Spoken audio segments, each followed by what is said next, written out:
Nobody wins when the family feels, but my...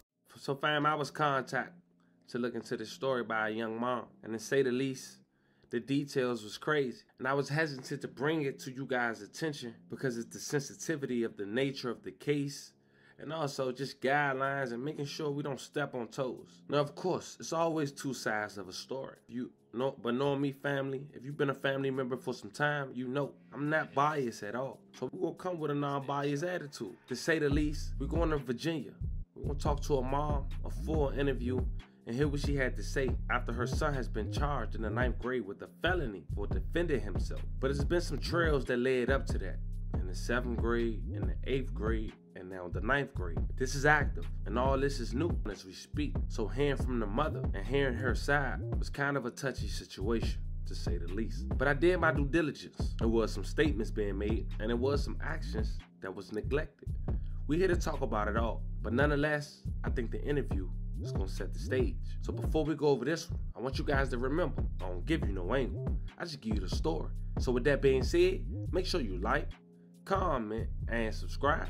We're gonna jump right to it. Fam, this is a young mom who's from Loudoun, Virginia. Her story is powerful by itself, to say the least. She has a son who's now a teenager, and he's been going through some things and now fighting a felony in a Commonwealth state. But it seems he's been having these same issues for about 3 years. And the third one, as they say, 3 strikes you're out. He ended up flashing. Some would say defending himself. I'm not gonna make that decision. I'm gonna present the facts and let you guys make the decision based on the evidence that's presented. And of course, like most of our cases, we're gonna follow up on it to see what's going on. But without wasting too much time and without spoiling the interview, check it out. Welcome to the Family TV. If you don't mind, who do I have the pleasure of speaking with today? My name is Betty. How you doing? Nice to meet you. I'm well, thank you, and thank you for having me on. I really appreciate it. Absolutely, absolutely. So, Ms. Betty, if you don't mind, if you could tell the people why we're here today. Well, I am a parent of a 15-year-old in Loudoun County, Virginia. He attends Loudoun County Public Schools, and we have been dealing with a lot for the last several years. I have sent letters. I've tried to get news coverage. I've tried to join various groups. None of them panned out. Basically, everything started around 2017 when my son was in the 7th grade. There was a male teacher that massaged him inappropriately on his shoulder. He reported it to administration immediately. Nothing was done. The school did not contact me. It was not until I picked him up after school. He was in a panic. I contacted the sheriff's office to find out what was happening. The deputy, the SRO at the school at the time, who was not there the day of the incident, determined that there would be no investigation. During this time, the superintendent, Mr. Ziegler, was under investigation for another situation. And I feel like they covered my situation up. I did reach out to the board members, and one of the board members actually emailed the superintendent directly. No one in administration would give me a meeting with the superintendent upon my request, and nothing was ever done. He also, during the same school year, in the same 7th grade, he had another male student that peeped into his bathroom stall on 2 different occasions. There were no consequences, I guess, for that student either. The school also didn't notify me when that incident occurred. I picked him up. There was another situation where he was in a panic. At that point, I transferred him to a different school when he was in the 8th grade. Well, once he got there, he encountered a situation where another student sent him during school hours explicit photos I guess, trying to encourage my son to participate.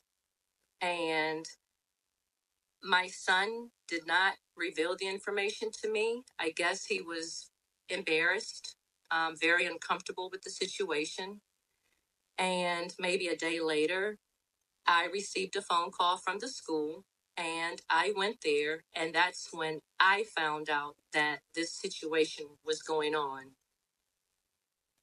There was the principal, the vice principal, as well as a Loudoun County Sheriff's officer, deputy, in the room.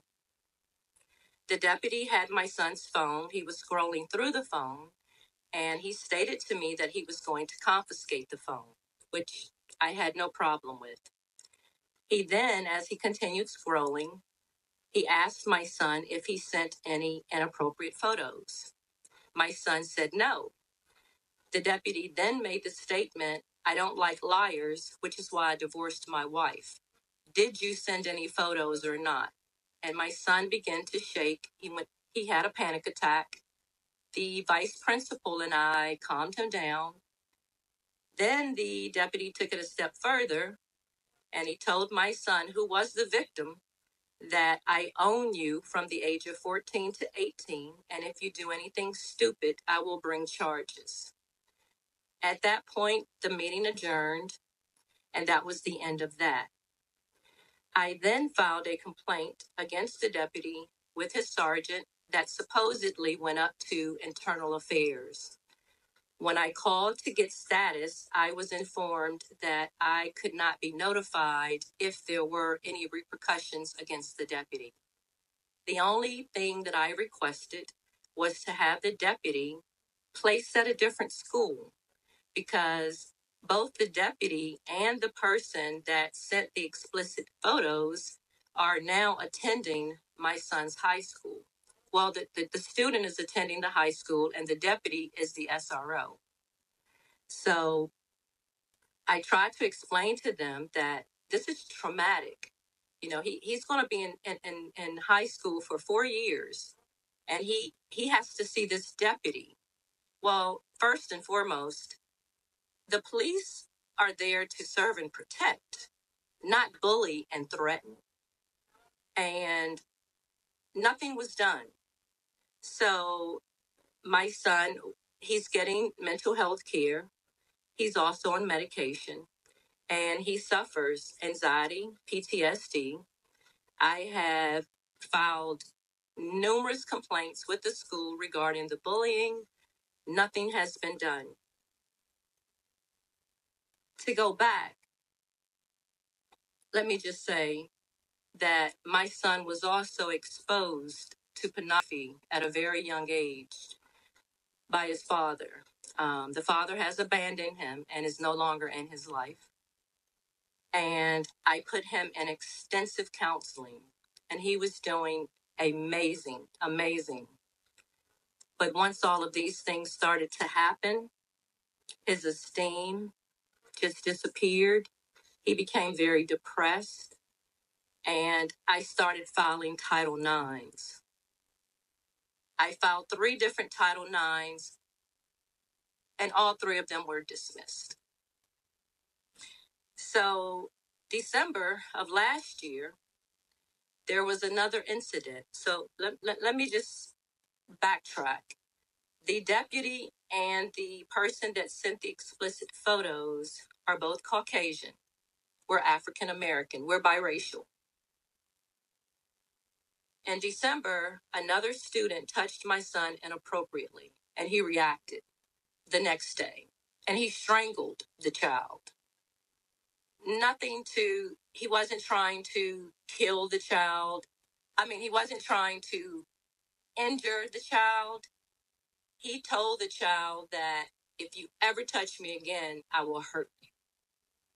And the next thing I know, my son was suspended for 9 days. And I appealed the suspension.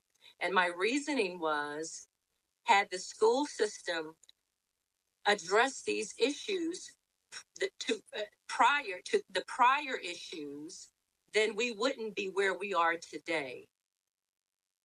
But The issue is this: the child that touched him inappropriately is African American. My son is African American. So they have charged the other student with sexual assault. They charged my son with strangulation. So I feel this is a community issue. I think that in Loudoun County, the African American kids have it harder than the average child. I don't think just this whole situation, the deputy with the racist overtones, the least they could have done was place him in a different school. When we were doing the Title IXs, I felt that the Title IX coordinator was being biased. He was having conversations with the perpetrator's parents, but never once did he reach out to me. So they sent it out to a third party. We interviewed with the third party, another attorney, and during that time, my son, and this was when I found out, my son expressed to the attorney that the deputy scared him so much that he came home and wanted to hang himself from the ceiling fan. And not too long ago, he threatened to jump off the balcony. So I don't have the money to hire an attorney, but I did speak with an attorney. I just have to come up with the monies to retain the attorney. But as a parent, I've been advocating for 3 years, and we've both suffered tremendously. And I feel that there are others out there in this world that may be experiencing or may have experienced what I have. And I just want to say to them, don't give up. Keep fighting. It has taken a toll on me and my health. I've lost over 60 pounds. I can't eat. There are days where I just can't even get up because it's just a struggle to see my son in just such disarray. And so I even asked for a transfer to a different school to give him a fresh start. They denied it. When I appealed it, I never received a response. I'm really afraid for my son. And I felt that it was imperative that I found someone that would listen, that could take this story and just try to get it out. Because this school system here in Loudoun County Ashburn, Virginia, is horrible. And it seems as though administration is unattached to the real situations that we are, as parents, are having within the school systems. Inappropriate material within the school system being sent to another student is just unbelievable, with there being no repercussions. I'm lost. That was a lot. First and foremost, I appreciate you sharing the story. Now, before I ask you any questions, what would you like to see as a result from this? I would like for my son to be transferred to a different school where he can get a fresh start and not feel it's trauma, and I'm not afraid to say that, that's just like me being, when I was raped and sexual, it's just like me having to go to school and see my therapist and the person that actually assaulted me every single day. That's reliving that trauma over and over. And besides the transfer, I would like for them to be held accountable for the emotional distress, for everything that he has encountered and he has endured, because this is unacceptable. It's unacceptable. He could have committed suicide. There's no amount of money that they could have ever paid me. I need my kid, and that's all I care about. That's it. Now, you mentioned that you guys are, well, your son has been charged with strangulation. What is the exact charge and what is the update status on his court appearance? We go to court next week. I have actually, and this is, it's just funny because it's black on black, but the student that he strangled was actually the brother of the person that touched him inappropriately. When the students told my son that that wasn't the kid that did it, my son went to him and apologized and tried to shake his hand. I understand that the kid was not in the place to accept that.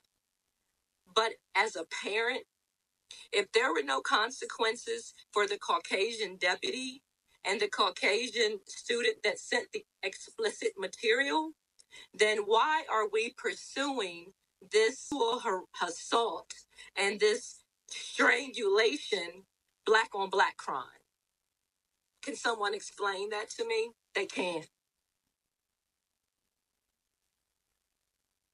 It's crazy to think about everything that you guys are going through, especially in regards to at such an early age having kind of like repeated patterns going on. And you mentioned that you believe if he was transferred, this possibly could have been avoided. I believe that, yes, I believe that it would have given him a fresh start. It would have given him because, you know, you have to see this deputy that threatened and bullied you every day. And then on top of that, the other person, you know, he has to see that person every day. And I just think that it's just more trauma. And it seems as though, you know, he was an AB student. Not anymore. He's still AB, but he has C's, D's, and it has even created issues between he and I because he feels like he's nothing because no one has really done anything about any of his issues, and they've just basically just covered it up. My son is on an IEP, which is an individualized education plan for behavioral issues. And the behavioral issues are not because he's a bad kid. He's an amazing child. It's due to the abandonment of the father. He's never had any issues. He's always been a good kid. He's never done anything. He's very kind. He tries to help others, but he's bullied on a regular basis, and he doesn't believe in hurting people. Now, it seemed like we didn't get a chance to like have a formal breakdown on things because you got right to it and I didn't want to cut you off. But speaking of your son and his demeanor, you said he felt like that and he's going through that because he was abandoned by his dad. How was it for him growing up? How was the childhood? Were you a single mom? How was the environment? He had a good childhood, but due to the abandonment, we were in the homeless shelter in 2017, 2019, 2021. And I've been on my own since 16. So, and I don't have biological family. So my advocating is because he's all that I have. And I can't lose my son. I lose my son, then that's the end of me. There's nothing else to live for. He had a good childhood because of me, and I did have support from outside people. But Dad, no. And my son got to the point where he wouldn't go and visit the dad. So each time we had to do the visitations, I had to go to the sheriff's office and they had to come out. And my son expressed to the deputy on Father's Day back in 2017 that he was going to hurt his dad. And at that point, they listened. They finally listened. And the visitation was suspended. And he never went back to get visitation. When he was 5, his dad abused him. He was exposed to pornography at 5, at a very young age. And I put him in extensive counseling. There was outpatient, inpatient. I did everything as a mother that I possibly could. I've lost jobs after job, trying to take him to appointments, trying to get him the help that he's needed, where I've had to put my mental health to the side. And it got so bad that I even considered just ending it for both of us. It was just that bad. I didn't want him to grow up in this cruel world where people are just horrible. But God had another plan. God said, no, I didn't bring you this far for you to quit now. And I'm writing a book. I'm writing an autobiography. And so I felt that God brought me to you for a reason. I just wanted to get it out. It's just been eating me alive. I wanted to get it out. I wanted everybody to just know. I know I'm going to have haters. I'm here for it. There's nothing that anyone can say to me that hasn't already been said and done. That's beautiful. That's strong. That's strong. It seemed like you covered so much out the gate. You mentioned you didn't have biological family. Can you elaborate? I was born in North Carolina. I guess I was given up for adoption. My mother left me in the hospital and never came back. And I was in foster care, and an African-American woman adopted me. Best woman in this whole wide world. But she died when I was in elementary school.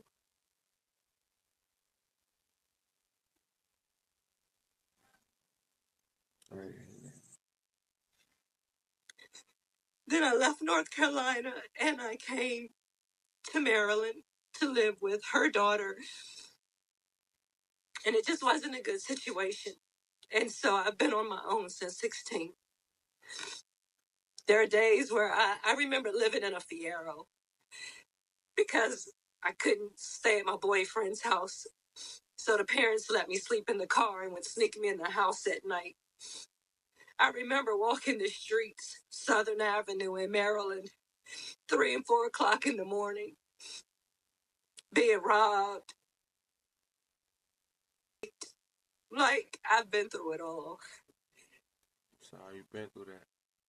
But it's okay. I'm here. I'm still here. I didn't think I would make it to 20. But I'm here, and I'm going to keep fighting. If I die tomorrow, he has no one. He has no guardian. He has nothing.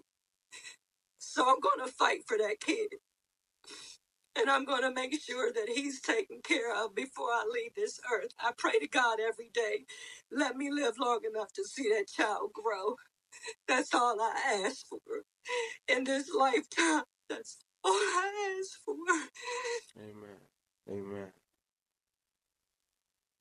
Ma'am, I want to, this one touched me a little bit. I want to ask you a question about one of the incidents that happened in school.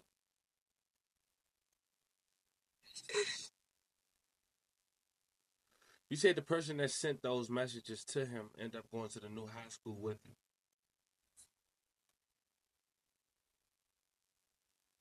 To make your son uncomfortable, I'm just wondering. So the kid wears dresses, heels, makeup, things like that. And when he sees him, it reminds him. Excuse me? Hold on. You said they was in middle school, right? Yes. You said when he And see him, yes. with the dresses? Okay, go ahead, continue. Okay. So that's why I triggered them all. Hold up. What happened in that incident? Elaborate. He sent them exposure pictures. While he was in the all-gender bathroom in school during school hours, inviting my son to join him. And they didn't do nothing about that? Nothing. I filed 3 Title IXs, and they dismissed them all. And like I said, when I complained, I went off about the coordinator communicating with his parents, and so they sent it out to the third party. And that was when my son revealed to the attorney that he was going to hang himself from the ceiling fan. And when I talked to him that day, I was at work, and he told me, "Mom, I'm going to myself. I'm going to hurt myself." I left work immediately. And when I came home, thank God I came home when I came home. This is torture. This is trauma. And then when I went to the school after they suspended him, after this strangulation, when I tried to explain to the African American vice principal why I was so enraged about the deputy, the principal was enraged, turned red, was disgusted. And when we walked outside, my son said, "Mom, he was really mad at you. He noticed that." And then he said to me, "Mom, just stop. Just stop fighting. Just let it go." I couldn't. I can't. Even if this goes nowhere, I got it out. I got it out. Thank God. I got it out. So right now, your son, is this a felony or a misdemeanor he had? It's a felony. For protecting himself? Or reacting to a reaction? Yes. And my argument there was, had the school system intervened 3 years ago, we wouldn't be here today. But he got tired of people touching on him with nothing being done. But he apologized to that kid. And let me go one step further. The kid's family moved out of state a week later. The kid went missing. My son came to me and said, "Mom, the kid went missing." And he was in tears, devastated. When they found the kid, he came back and he said, "Mom, they found him." At that point, I decided as a mother, I'm not pressing charges against that child. He's a child. I want to talk to his parents, because what we're not going to do is use our black kids as an example. When there were no repercussions for the other two, we're not going to sit here and have our black kids in jail over a bunch of nonsense. Yes, there are serious accusations, and I don't condone what my son did, but I understand it because I'm a survivor too. If people would like to reach out to your son or you, is it a way of contact? Absolutely. Can you say your email or something? My email address is sunnydays2007@yahoo.com. SUNNIEDAYZ 2007@yahoo.com. Man, it haven't been that many stories. I'm kind of like lost for words. I really don't know, exactly what to say. I'm so grateful that you had the courage to speak up on behalf of you and your son's situation. I'm sending nothing but love and prayers for you guys. I can only imagine how many other people is going through something similar. So I can only imagine you being a vocal point for your son is helping many other people as well. And honestly, we know it goes on, but it don't be talked about as much. I've talked to many parents. They said they gave up. They were fighting for their kids too, but they gave up because they kept getting pushback. Well, guess what? I've gotten pushback all my life. This is nothing. I've raised myself. And I'm going to continue. I have my moments where I break, but I can promise you this.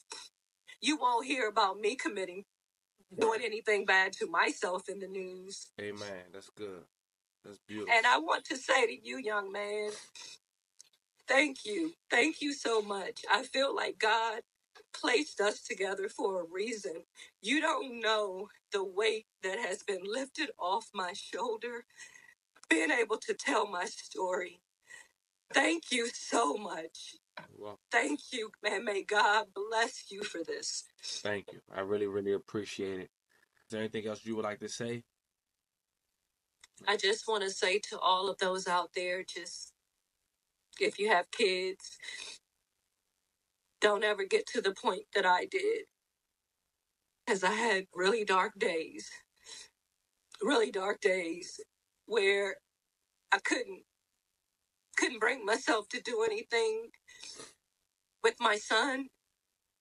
But I thought of things that I could do for us together, because you can't be here without me. God took all of that away. God put that strength right back. And I'm here to stay, baby. Amen. So you people out there, don't give up. Fight for your kids. Be strong. Be parents. Teach them that it's okay. It's okay to speak up for yourself, and it's okay to advocate. I thank you so much, ma'am. I really, really appreciate your time. I hope you have a wonderful rest of your day, and look forward to seeing this up soon and being in contact with me. Thank you so much, honey. Thank you for your time. Absolutely, absolutely. Feel free to call me anytime. If you guys got through that, I'm anxious to know how you guys feel. I mean, this is a touchy situation. You want to think about the other kids, the court case. So it was a lot that I didn't want to ask, and trust and believe we're going to follow up on. But with all that being said, I would like to know how you guys feel. Talk to me in the comments. This was the story of a Virginia mom who just had enough after her son flashed out after being, some would say, bullied. Now facing a felony. Talk to me in the comments. Don't forget to like and subscribe. Until then, I'll catch you guys on the next one.